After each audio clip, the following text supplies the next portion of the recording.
আসসালামু আলাইকুম। Breaking news. 6 দিনের রেমিটেন্স এসেছে মাত্র $60,80,00,000। কোটা সংস্কার আন্দোলনে অস্থির হয়ে উঠেছে পুরো দেশ। পরিস্থিতি নিয়ন্ত্রণে আনতে সরকার কারফিউ জারি করে ঘোষণা করা হয়েছিল সাধারণ ছুটি। এতে সরকারি অফিস আদালতের পাশাপাশি বন্ধ থাকে ব্যাংক ও আর্থিক প্রতিষ্ঠান।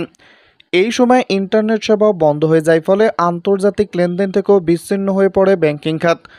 ইন্টারনেট বন্ধের প্রভাব সবচেয়ে বেশি পড়েছে প্রবাসী আয়ে। 6 দিনে মাত্র রেমিটেন্স এসেছে $7,80,00,000, যা একদিনের আয়ের চেয়েও অনেক কম। ব্যাংকাররা বলছেন, ইন্টারনেট না থাকায় বিশ্ব থেকে বিচ্ছিন্ন হয়ে পড়ে দেশের ব্যাংকিং খাত।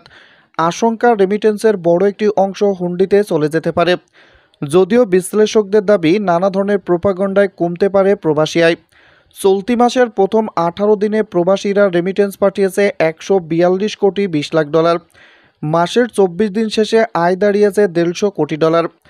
ব্যাংকাররা বলছেন, ইন্টারনেট না থাকায় প্রবাসীরা তাদের আয় ব্যাংকিং চ্যানেলে পাঠাতে পারেননি।